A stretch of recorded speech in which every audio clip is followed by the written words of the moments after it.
Hello, everyone. I'm Bonsoir Danielle. à tous, je suis Daniela Costa, relations presse de l'OIV et avec l'équipe OIV, nous sommes très contents de pouvoir vous souhaiter la bienvenue à la conférence de presse. Quelques détails techniques avant de démarrer. Cette conférence est interprétée en trois langues, le français, l'anglais et l'espagnol. Vous pouvez choisir la langue de votre préférence sur le menu à côté de l'application. Pendant la conférence, vous êtes invité à envoyer vos questions sur le chat de l'application. Nous allons démarrer la conférence de presse avec notre directeur général et Monsieur John Barker et sa présentation. À présent, je vous demande de souhaiter la bienvenue à notre directeur général, Monsieur John Barker. Bonsoir et bienvenue à tous à cette conférence de presse de l'OIV sur la conjoncture du secteur mondial du vin et de la vigne. L'OIV est la référence internationale technique et scientifique pour le secteur du vin et la vigne. Une de nos missions consiste à rassembler les statistiques mondiales sur sur la production, sur la consommation et le commerce au cours de l'année écoulée. Aujourd'hui, je voudrais traiter trois sujets principaux. Tout d'abord, je vais vous présenter les données sur les superficies de vignobles, la production de vin, la consommation de vin et le commerce international du vin pour l'année calendaire 2023. En deuxième lieu, je vais vous proposer des estimations préliminaires sur la production du vin de l'hémisphère sud en 2024. Et enfin, j'aimerais conclure avec des réflexions sur les opportunités et défis auxquels font face le secteur vin et vigne et le rôle que l'OIV peut jouer pour appuyer le secteur à l'avenir. Nous allons démarrer avec un aperçu de l'évolution récente de la superficie du vignoble au niveau mondial. En 2023, la superficie totale mondiale était de 7,2 millions d'hectares.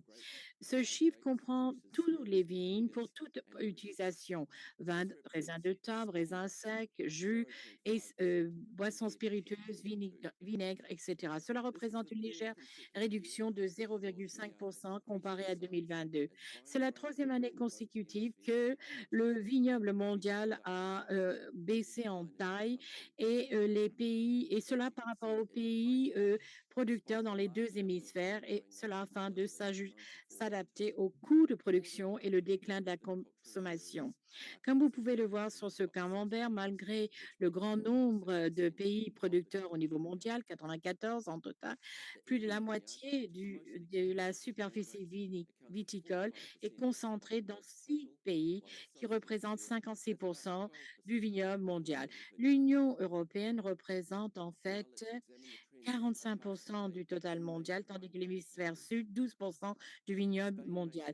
Alors maintenant, nous allons regarder les tendances de la dernière décennie en ce qui concerne les pays producteurs principaux. L'Espagne garde sa position du plus grand vignoble mondial en 2023 avec 945 000 hectares, suivi de la France avec 792 000 hectares, puis la Chine 756 000 hectares. Les 10 principaux pays sont complétés par l'Italie, la Turquie, les États-Unis, l'Argentine, la Roumanie, le Portugal et l'Inde qui entrent dans ce classement pour la première fois. Il faut noter que 8 des 10 pays principaux en termes de vignobles n'ont pas eu de croissance dans leurs vignobles au cours de la dernière et en Italie et en Inde étant les exceptions. Le Portugal et le Chili ont vu respectivement des baisses de leurs vignobles de 5,8 et 5,6%. Passons maintenant à la production mondiale du vin. La production mondiale de vin en 2023 est estimée à 237 millions d'hectolitres, ce qui représente une baisse de presque 25 millions d'hectolitres, c'est-à-dire une baisse de 10% comparée à 2022.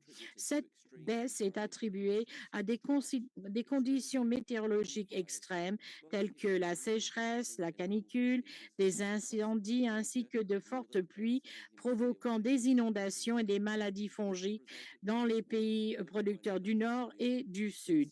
Ce résultat est en fait la production de vin mondiale la plus petite en termes de volume depuis 1961.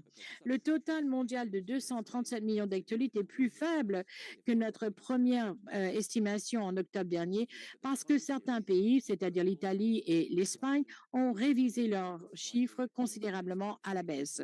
Si vous regardez ces années de production, on voit en fait une tendance légèrement en baisse, comme vous pouvez le voir ici en termes de vignobles. Mais il est évident que cette année, ce qui est important à noter, c'est qu'il y a variabilité d'année en année. Si on regarde la répartition de la production mondiale sur ce camembert, eh bien, nous pouvons voir en fait que la production mondiale de vin est dominée par trois pays principaux, l'Italie, la France et l'Espagne, qui représentent presque la moitié du total par rapport aux 85 pays qui produisent au niveau mondial. Les huit premiers producteurs représentent trois quarts de la production mondiale. L'Union européenne représente 62% de la production mondiale. En 2023, cela représentait un total de 145 millions d'hectolitres, une baisse de 11% par rapport à l'année dernière. L'hémisphère du Sud, représentant 20% de la production mondiale l'année dernière, a produit 47 millions d'hectolitres, une baisse de 15% par rapport à 2022. En conséquence, vous voyez que les pertes de production ont été dans les deux hémisphères. Si nous regardons ce graphique, en rouge, vous voyez la production en volume en 2023, en bleu, les changements en pourcentage par rapport à 2022. Vous pouvez voir qu'une petite augmentation de la production en France, couplée à une baisse significative de la production en Espagne et en Italie, c'est-à-dire moins 21% en Espagne et moins 23% en Italie, fait que la France regagne sa position du plus gros producteur du monde avec 48 millions d'hectolitres produits en 2023. En quatrième place, vous avez les États-Unis, dont la production 2023 est relativement importante, estimée à 24 millions d'hectolitres. Comme vous pouvez le voir dans les barres bleues en bas de la diapo, on voit que tous les pays de l'hémisphère sud ont enregistré des volumes de production faibles avec des variations annuelles allant de moins 10% à moins 26%. La seule exception étant le Brésil qui a rapporté une augmentation de 12% par rapport à 2022. Il est important de noter aussi des baisses de production importantes en Chine et Grèce, respectivement 33 et 34%. Alors, maintenant, nous allons regarder la demande. La consommation de vin mondial en 2023 est estimée à 221 millions d'hectolitres, c'est-à-dire une baisse de 2,6% par rapport à 2022. C'est le niveau de consommation le plus faible depuis 1996. Nous pouvons voir, en fait, si on regarde les années depuis 2018, que la consommation mondiale de vin a suivi une tendance à la baisse pour les 5 dernières années, malgré le boost de 2021 des pays qui sortaient de la COVID. Les déclins de consommation reflètent en fait un nombre de perturbations importantes sur le marché mondial. Le COVID-19 qui a été suivi par la guerre en Ukraine et vous avez pu voir des perturbations dans la chaîne d'approvisionnement et plus récemment les pressions inflationnistes dans les marchés clés. L'inflation a été un facteur clé au cours des dernières années parce que cela a augmenté de façon importante les coûts de production et de distribution tout en réduisant le pouvoir d'achat des consommateurs. Les données de consommation au niveau mondial ont été affectées par une forte baisse de la consommation en Chine qui baisse à environ 2 millions d'hectolitres par an ces dernières années. Le produit en tant que vin est consommé dans 195 pays, ce qui est une consommation mondiale en 2023. Cependant, la moitié de la consommation mondiale du vin est concentrée dans 5 pays, avec 10 pays, enfin 10 marchés qui comptent pour 68% de tout le vin consommé. L'Union européenne représente 48% de la consommation totale en 2023, une part qui a baissé énormément depuis 2000 lorsque c'était 60%. Ici, c'est intéressant de voir la production et la consommation plus faibles en 2023 et ce que cela représente pour l'équilibre d'offres et de demandes. Ce graphique représente la quantité de vin, de production de vin excédentaire par rapport à la consommation. Lorsque la production de vin est calculée, les données comprennent le vin qui va à des utilisations industrielles telles que la distillation, le vinaigre, les boissons à base de vin, les boissons spiritueuses, etc. Cela varie d'année à année en année, mais est estimé à représenter environ 30 millions d'hectolitres. Ces 30 millions d'hectolitres est représenté par le gris ici dans le graphique. Et on doit dire qu'en fait, cette baisse de production ne devrait pas avoir en fait une baisse de la consommation en raison de la production plus faible puisqu'il y a en fait les stocks qui sont utilisés. Nous allons maintenant regarder la consommation de vin pays par pays. Vous voyez ici les 20 pays consommateurs les plus importants. Vous avez 2023 en haut et 2022 en bleu en bas. On voit que les États-Unis continuent à être le marché le plus important dans le monde avec 33 millions d'hectolitres, suivi par la France et l'Italie avec respectivement 24 et 22 millions d'hectolitres. En bas du graphique, on peut voir les 5 premiers marchés qui ont perdu entre 2 et 3 par rapport à 2022. Si on se concentre sur les 10 marchés principaux, seuls l'Espagne et la Russie ont fait mieux que l'année précédente en termes de volume. En tout cas, le marché en Chine continue à se retrécir et l'année dernière a enregistré une baisse de la consommation de 25%. Enfin, il est important de noter que ces données sur la consommation du vin sont des données préliminaires et devraient être interprétées avec précaution. Il faudra encore 2 ou 3 ans pour consolider ces informations et avoir des données de consommation fiables. Cette année en particulier, nous avons pu voir des rapports des distributeurs sur certains marchés clés qui ont importé moins et qui vendent en fait leur stock pour faire face aux pressions inflationnistes qui ont eu un impact sur les calculs de la consommation.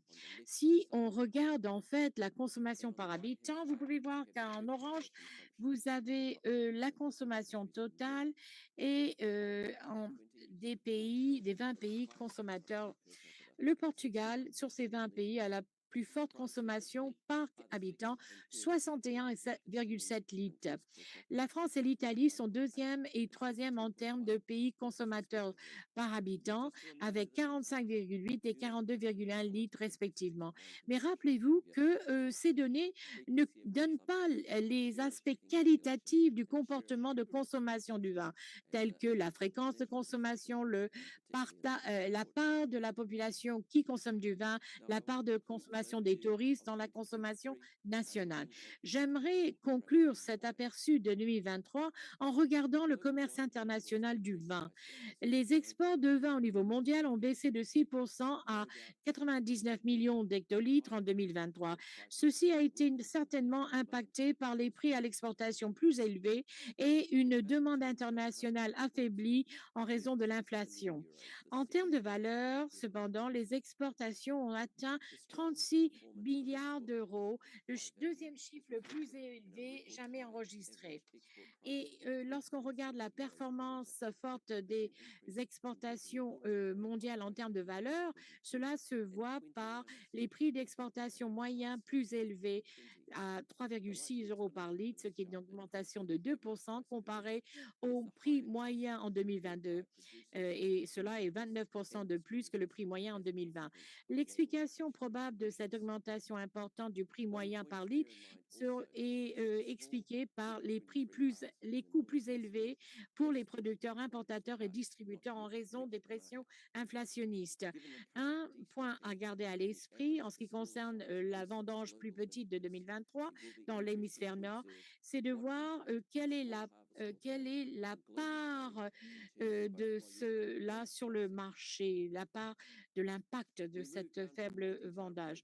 Étant donné la vente des stocks et les vendanges plus limitées cette année, il va falloir observer en fait l'impact de la petite récolte sur les échanges au niveau international, cela au niveau du volume et prix.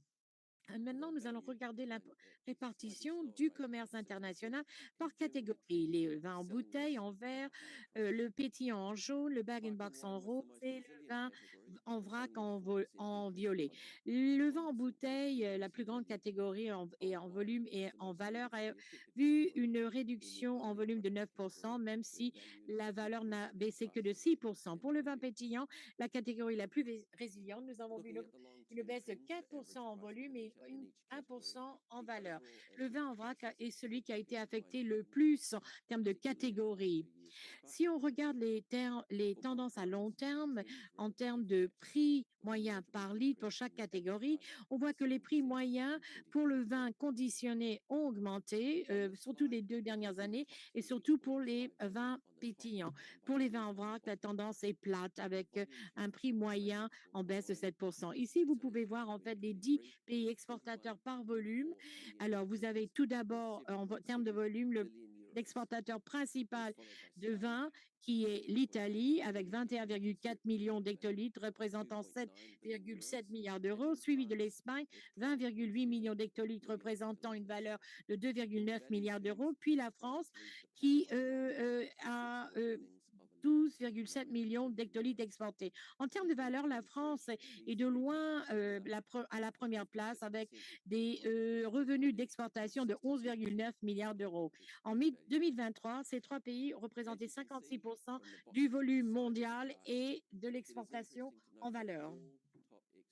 Il était intéressant de voir que tous les exportateurs ont connu une baisse par rapport à 2022 en volume et en valeur.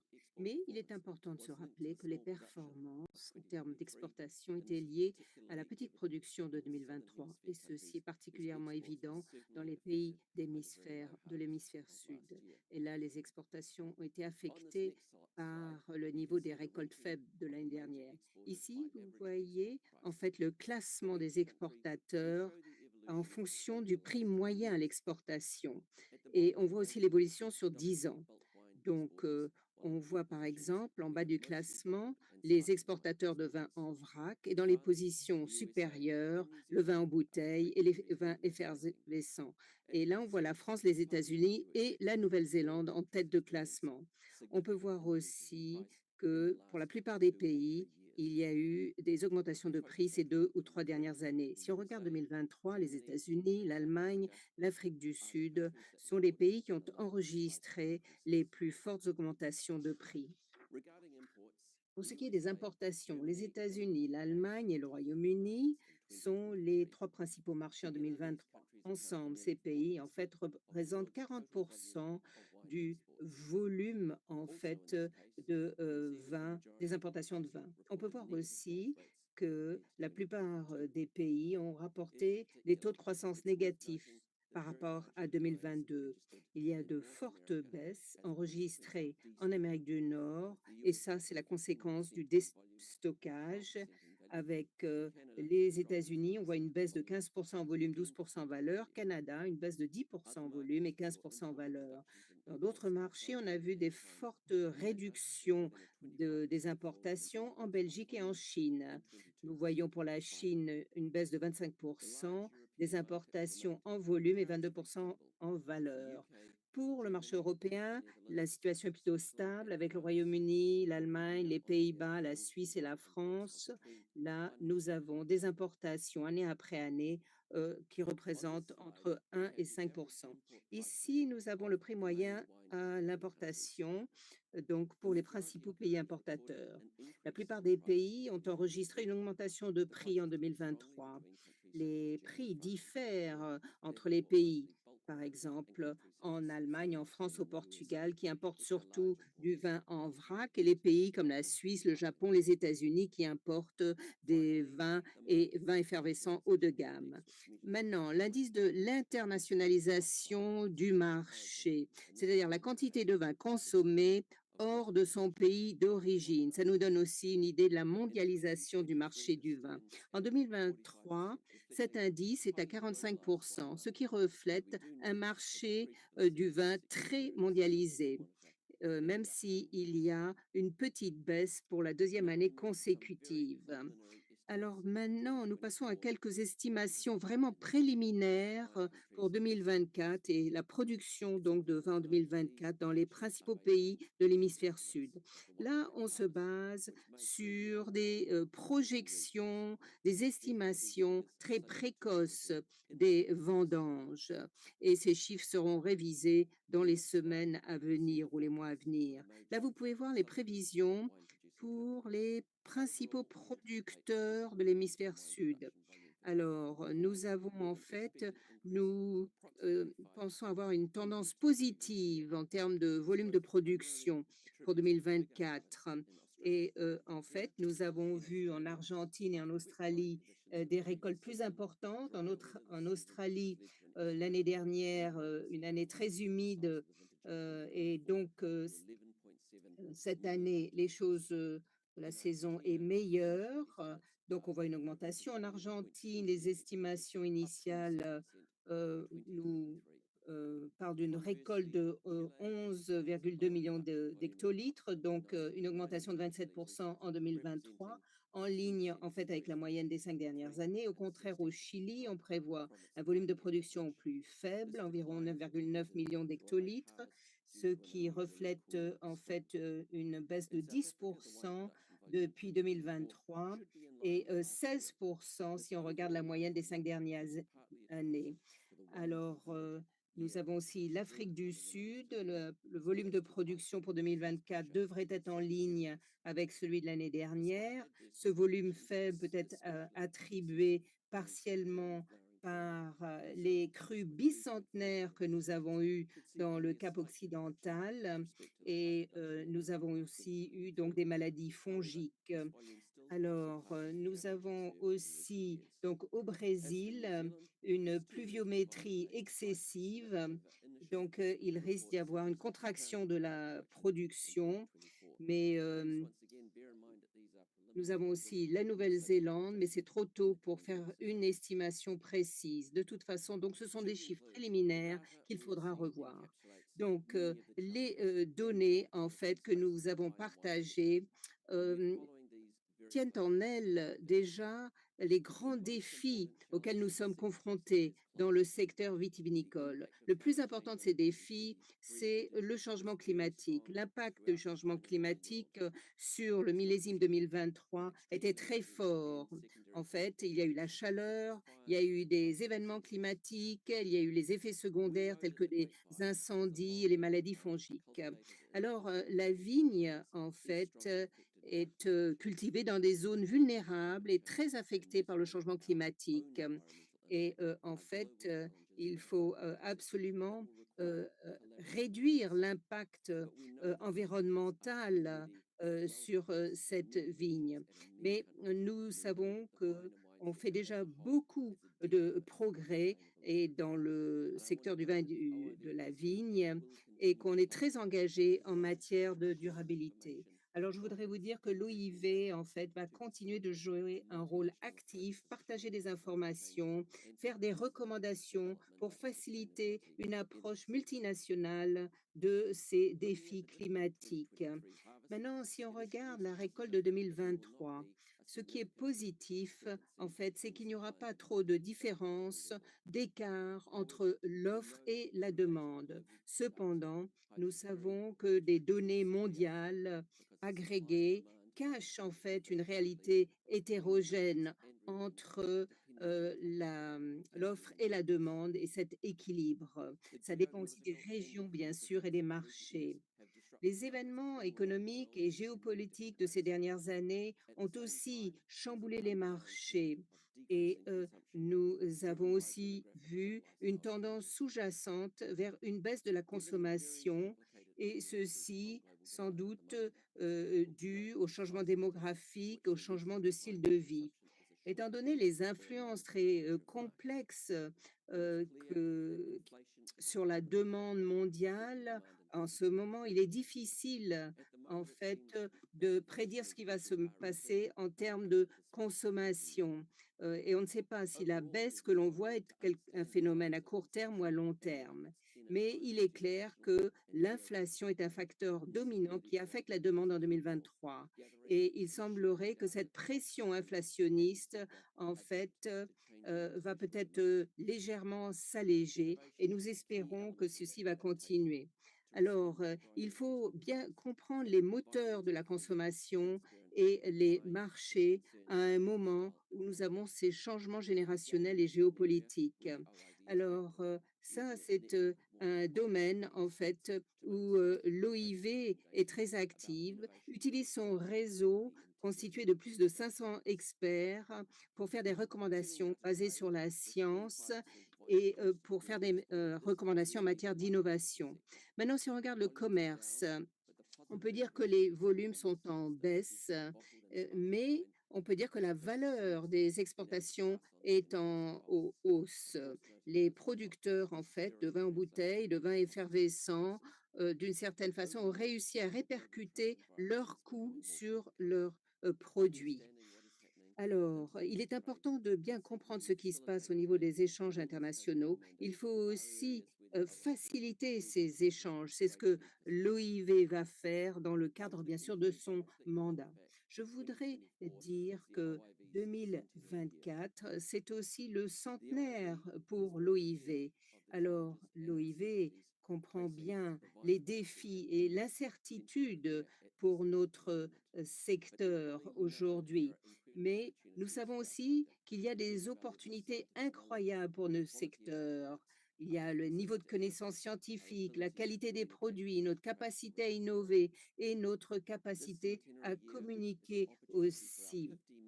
Alors, ce centenaire est une occasion pour les 50 pays membres de renforcer leur engagement vis-à-vis du secteur vitivinicole et de l'OIV. C'est une opportunité, en fait, de regarder de l'avant et les 100 années à venir. Sous les auspices de l'OIV, en fait, et des célébrations centenaires de l'OIV, des ministres, en fait, des pays membres se sont réunis pour examiner les grands défis. Nous aurons une autre conférence ministérielle de ce type à Dijon en octobre, en fait, lorsque nous aurons aussi l'inauguration de notre nouveau siège. Je dois dire aussi que nous allons bientôt présenter notre plan stratégique lors de l'Assemblée générale aussi en octobre. Et ce plan stratégique couvrira les 5 années à venir. L'accent sera de soutenir, bien sûr, notre secteur, hein. Et maintenant, je vous remercie de votre attention et nous pouvons passer aux questions. Merci. Nous avons plus de 200 personnes en ligne.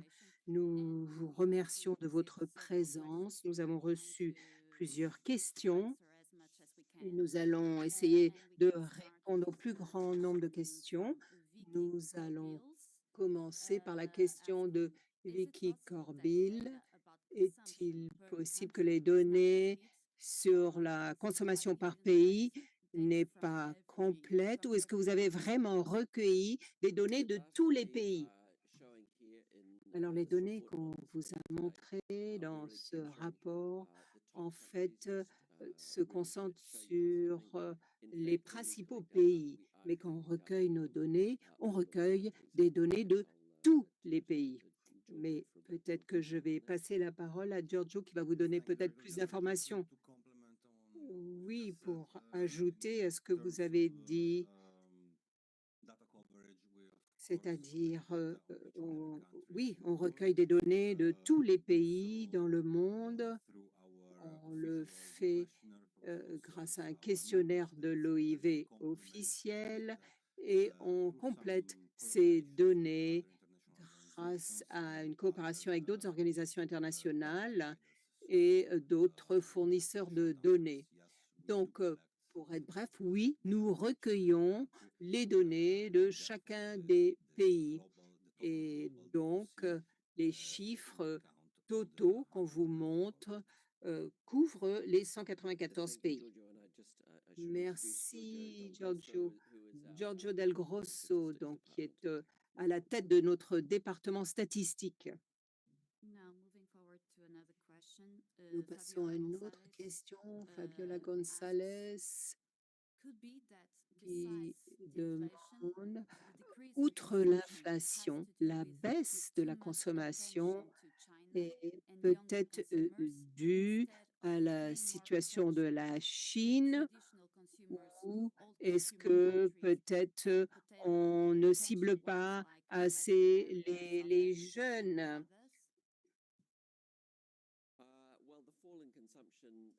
La baisse de la consommation cette année, en fait, est due à un certain nombre de facteurs. Il y a l'inflation, une plus faible production, mais oui, il y a aussi des changements au niveau des préférences des consommateurs. Alors, il est difficile de savoir exactement quelle qu'est-ce qui explique telle ou telle baisse, mais c'est quelque chose de multifactoriel. Cette situation est vraiment multifactorielle. Now the question from Peter Balling. Une Looks like the question de sparkling Peter Balling. wines Il are semblerait que selling les vins bold higher effervescents, worldwide. en fait, Could we take se advantage vendent with this bien au kind of niveau wines? mondial. Est-ce qu'on pourrait peut-être faire quelque chose dans ce domaine?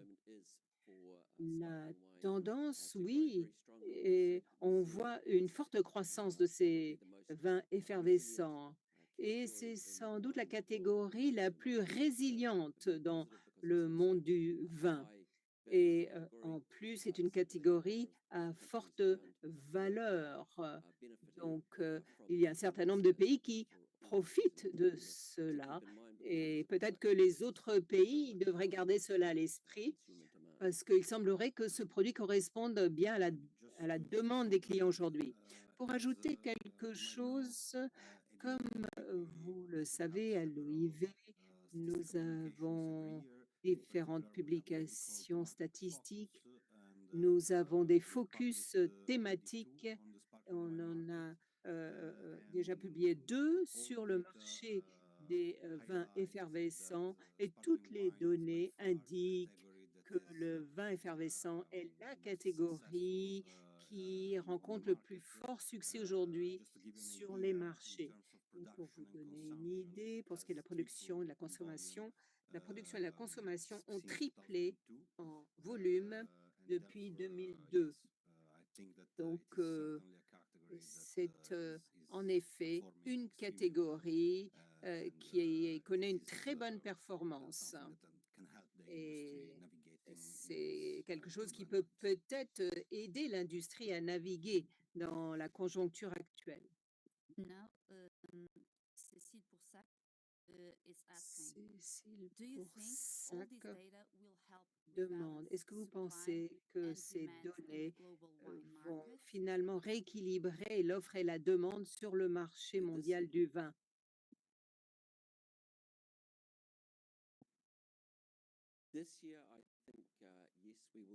Cette année, oui, je crois que nous allons voir un équilibre de cette offre et demande au niveau mondial. Mais c'est mondial parce que comme je l'ai dit, au niveau d'un pays même, ça peut être différent. Cet équilibre peut varier. Ça va dépendre du type de produits qui sont vendus sur le marché. Mais au niveau mondial, il y a cet We équilibre now entre have l'offre et la demande. Olivier Rutenberg asking if Une autre would you be able question, to provide some est-ce que vous background on the pouvez continuing consumption decline in nous China? parler de cette baisse de Also, second consommation en question, Chine will the small et 2023 harvest est-ce que translate la into petite further récolte de upward price 2023 pressure in va 2024? continuer de With faire a reverse augmenter impact les on prix en consumption? 2024, ce qui aura un impact inverse encore sur la consommation? Pour ce qui est de la Chine, nous avons vu une évolution intéressante pour le marché en Chine. Il y a une forte augmentation de ce marché jusqu'en 2018 et depuis 2018 en Chine, et bien sûr, il y a eu la pandémie du Covid, il y a les pressions inflationnistes et ça a eu un effet sur le marché. C'est un marché jeune. On peut voir que les consommateurs, en fait, bien, comme c'est un marché jeune, on peut s'attendre à avoir des fluctuations, des hauts et des bas. Et dès que l'économie va rebondir, à mon avis, le marché du vin aussi va rebondir. Votre deuxième question, c'était est-ce que la petite récolte de 2023 va entraîner encore une augmentation des prix en 2024 et aura donc un effet négatif à nouveau sur la consommation? Alors, le moteur des augmentations de prix, était l'inflation en 2023 et cette inflation ralentit cette année. Alors, est-ce que la récolte 2023 va perturber, changer l'équilibre offre-demande? Eh bien, il y a aussi la question des stocks, au niveau mondial, donc je crois qu'il est un peu tôt pour se prononcer. Adriana Serron, qu'est-ce que vous pouvez nous dire sur les changements de consommation entre le vin blanc et le vin rouge? Eh bien, nous avons vu un changement dans la consommation du vin blanc et rouge. La tendance globale, c'est qu'il y a une baisse de la consommation pour les vins rouges. Alors, c'est sans doute parce qu'il y a une baisse de la consommation dans les marchés traditionnels en Europe et aussi en Chine, mais on a vu une forte croissance des vins effervescents et des rosés et des vins blancs secs. Et en fait, cette année, on a sorti un rapport sur les tendances en matière de couleur de vin et nous avons ceci sur notre site web. Je vous encourage à aller voir cela. Une question de Yann Roux. Pour ce qui est du vin à faible teneur en alcool, est-ce que ça fait partie des tendances globales? Ces vins à faible teneur en alcool constituent une très petite partie du marché, donc je ne pense pas qu'on voit ceci dans nos chiffres. C'est une tendance intéressante, ça offre à nos consommateurs plus d'options, mais la base de départ est très petite, donc je ne suis pas sûre que ceci soit capturé dans nos données pour l'instant. Un participant nous demande, est-ce que le prix du vin pourrait expliquer la baisse de la consommation de vin? À chaque fois qu'il y a un, à chaque fois, ça semble être le cas.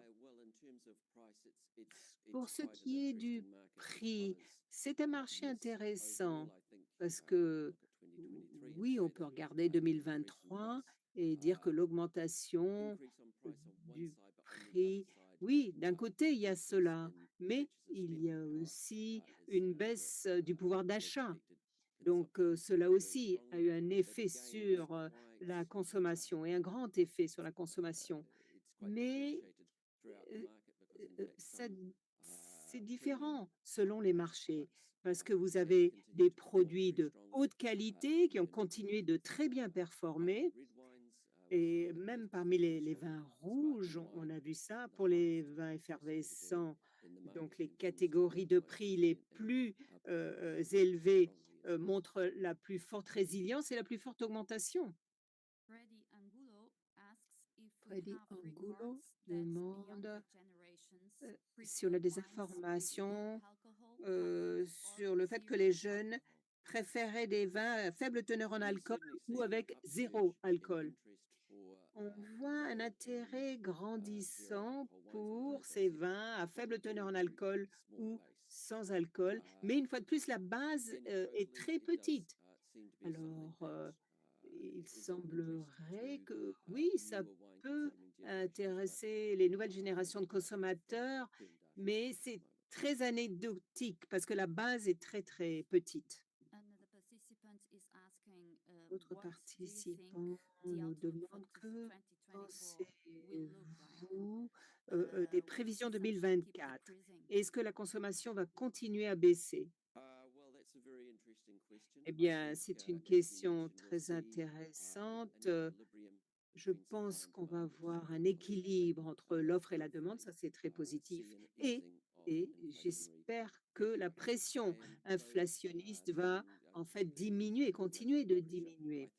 Alors, en fait, cela aura un effet sur les niveaux de consommation. Alors, il y a une tendance à long terme de baisse de consommation. Alors, est-ce que cette tendance va continuer? Est-ce que les choses vont se stabiliser? Et il faut voir aussi ce qui se passe avec l'inflation pour The pouvoir en person dire would like to plus. know if there is Quelqu'un any voudrait consideration for savoir, tracking formats outside bottle and bag-in-box, like est-ce qu'on va cans, chercher de Tetra. nouveaux formats en dehors de bag-in-box ou autres, de nouveaux formats? Est-ce qu'on fait des recherches là-dedans? Eh bien oui, c'est quelque chose à étudier. On a vu beaucoup d'intérêt, par exemple, pour le vin en Tetra Pak, en boîte de conserve, en canette. Mais là, ces marchés sont très, très, très petits.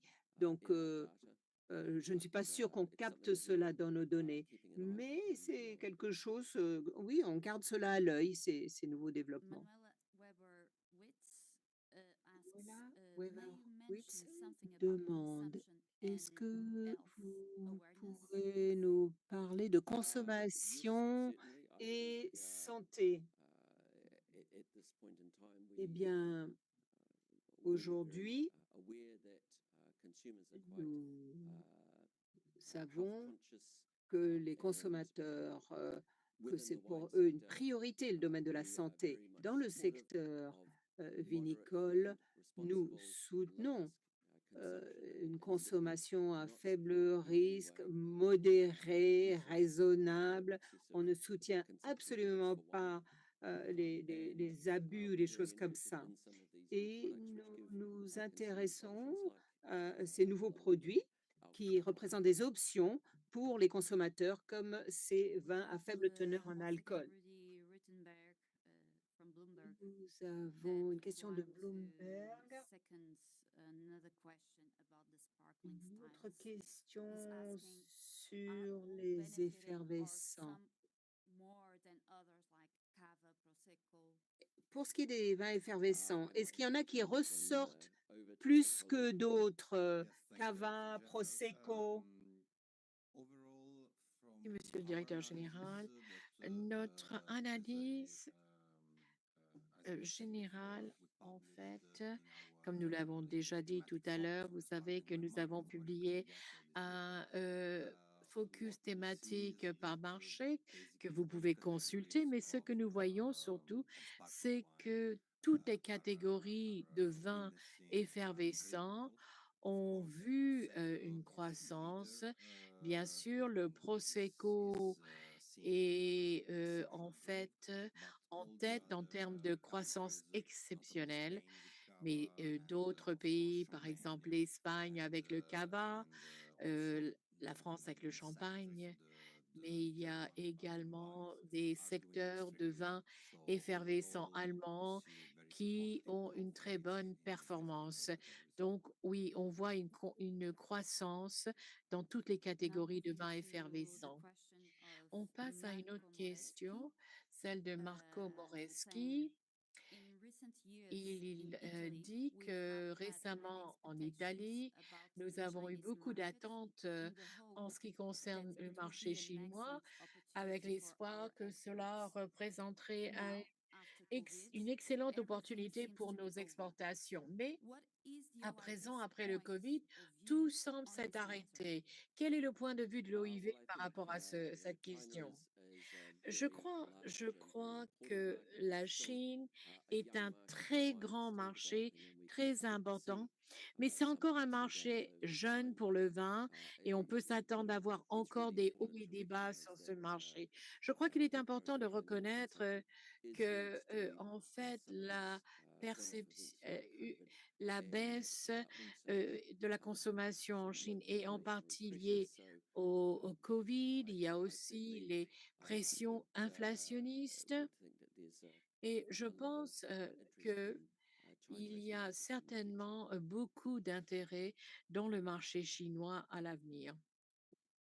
Um, the participant is saying, you Une mentioned participante the dit, vous new avez Autumn Strategic Plan. What mentionné will le be nouveau the plan priorities stratégique de on your l'OIV. mandate? Quelles seront en fait les priorités au cours de votre mandat?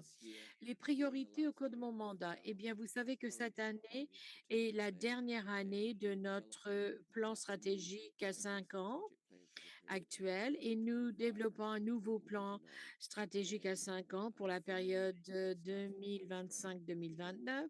Et cela, pour moi, implique une forte vision pour l'OIV d'être une organisation de référence technique et scientifique internationale avec des priorités scientifiques très importantes concernant les questions vraiment importantes pour le secteur du vin et la vigne, y compris le changement climatique, la durabilité. Il y a également la question des consommateurs, les marchés de demain, le vin et la société, l'innovation, le commerce international. Nous sommes en cours de développer ce plan stratégique. Avec les priorités scientifiques, nous aurons également des priorités organisationnelles afin de s'assurer que l'OIV en tant qu'organisation puisse livrer en fait cela. Et donc, le nouveau plan stratégique sera présenté lors de notre prochaine Assemblée générale qui coïncide avec l'inauguration de notre Now, nouveau siège Sylvia à Berging Dijon. is Sylvia, asking, Sylvia how do you Berging expect El demande Niño la and question La Niña suivante. to impact Comment growing pensez-vous que El nations over Niño et la 2024? Niña impactent les pays clés croissants en 2024? Eh bien, dis donc, je ne sais pas comment répondre à cette question. Je pense qu'il va peut-être falloir consulter avec nos experts viticulture et revenir Another avec question une from réponse Ariana pour vous. Serran. Une How autre long will it question take de for Ariana China to Serron. become an exporter Combien de rather temps than an faudra-t-il importer of avant que wine? la Chine devienne exportatrice plutôt que importatrice de vin? Là encore, je ne crois pas que je puisse donner une réponse car nous voyons encore de l'intérêt dans le développement de l'industrie du vin en Chine. Vous savez que même que si la Chine n'a que 800 000 hectares de vignes plantées, la majorité est pour la production de raisins de table, des raisins secs. La partie pour le vin est encore faible, même si ce secteur se développe et commence à produire du Another vin participant qui est is très bon et asking intéressant. why Un surface autre area is participant demande shrinking pourquoi at on a voit low un rate. rétrécissement de la superficie de vignoble mondiale en train de rétrécir à travers le monde. Eh bien, vous savez, il y a plusieurs raisons. Vous savez que lorsqu'on regarde le vignoble mondial, cela concerne toutes sortes de raisins. Lorsqu'on voit ce rétrécissement, c'est souvent des pays qui produisent essentiellement des raisins de table. On parle de la Turquie, de la Chine et d'autres pays également. Donc, c'est une partie de la baisse en superficie mondiale. Il y a également en fait ce qui se passe au niveau de l'Union européenne où on essaye d'assurer qu'il y ait un équilibre en termes de vignobles, équilibre entre demande et offre. Et donc, on a pu voir une baisse de la superficie. Il y a aussi des pays qui, en raison d'adaptation au changement climatique, à la situation économique, Another là aussi, on a vu des baisses de la question superficie du vignoble. Autre saying question. seems the command drops, but the price is still high. Étant How do you donné explain que la that? Is demande that a baisse, mais signal les prix for restent something? élevés, comment expliquez-vous cela? Est-ce que c'est un If signe the de command quelque chose? drops, but the price Étant is donné que still la high, demande the baisse, mais command les prix restent élevés, la demande, oui, la demande. Eh bien, oui, je crois que une bonne partie de la réponse se trouve dans l'inflation. Vous savez que les gens consomment moins parce que les prix augmentent en raison de l'inflation, mais il y a une tendance générale dans ce secteur et je crois que c'est une tendance forte mais positive, c'est-à-dire de boire moins, mais de boire de meilleurs vins, de boire mieux. another participant is asking Autre how are participant producers demande adapting to climate comment change? les producteurs s'adaptent au changement climatique. Alors, il y a une grande gamme d'adaptations au changement climatique parce qu'il y a des situations différentes. On a pu voir une gamme de choses qui comprennent par exemple l'étude de l'héritage, le patrimoine génétique des cépages de raisins pour voir lesquels sont mieux adaptés au climat. Il y a des questions de gestion de l'eau, du sol, de la canopée dans les vignobles. Il y a également une réflexion qui se fait sur le choix de variétés à planter. Donc, il y a beaucoup d'adaptations. Cela varie selon le pays, mais à l'intérieur de l'OIV, nous avons travaillé sur le changement climatique, l'adaptation, la résilience dans les vignobles. Nous continuons à travailler sur cela pour rassembler les questions, les informations. C'est réellement une question où non seul où aucun pays, aucune région, aucun producteur a réellement une We are seule open to solution. Il ask faut trouver les questions différents moyens in case still d'adaptation. people Nous arrivons à want la to dernière ask more questions. question. Please be quick Si because vous we have avez just a few d'autres minutes left. questions, faites-le rapidement We parce qu'il ne have nous reste here pas beaucoup de temps. another person's question. Ici, nous avons la Asking question de what role quelqu'un. will Quel wetourism rôle play in your next jouera le strategic plan? no-tourisme dans votre prochain plan stratégique? Je pense que le no-tourisme figurera dans notre prochain plan stratégique. Nous regardons en fait la valeur plus large du vin et du raisin de table, bien sûr, et raisin sec, ne les oublions pas. Et le no-tourisme fait partie de cela, une partie importante parce que cela permet aux personnes de goûter aux valeurs culturelles et sociales et régionales du produit. Et je sais qu'on a un intérêt statistique par rapport à cela avec des partenariats avec l'Organisation des Nations Unies sur le tourisme mondial, par exemple. Donc c'est un sujet que nous trouvons très intéressant. Well, as far as we can see here, Je pense qu'autant que je puisse any voir, other il n'y a questions coming? plus de questions. This press conference files are Cette, available on the chat. le dossier de la conférence de And presse if est you have disponible any other sur le questions chat. coming, Si vous avez please feel d'autres free to questions contact qui vous viennent à the l'esprit, department. Our n'hésitez pas contacts à on nous, the press release à is nous also available on contacter the chat. au département communication. Vous avez les Thank you very much contacts sur for le your dossier de questions. presse. And Encore une we're fois, looking for merci last pour vos words questions from the et je chairman rends la of parole au this directeur général pour les mots de conclusion. Je voudrais simplement vous dire merci à tous, merci pour votre attention, votre participation et je vous souhaite une bonne nuit, bon après-midi ou bonjour selon où vous vous trouvez en ce moment. Merci beaucoup de votre attention.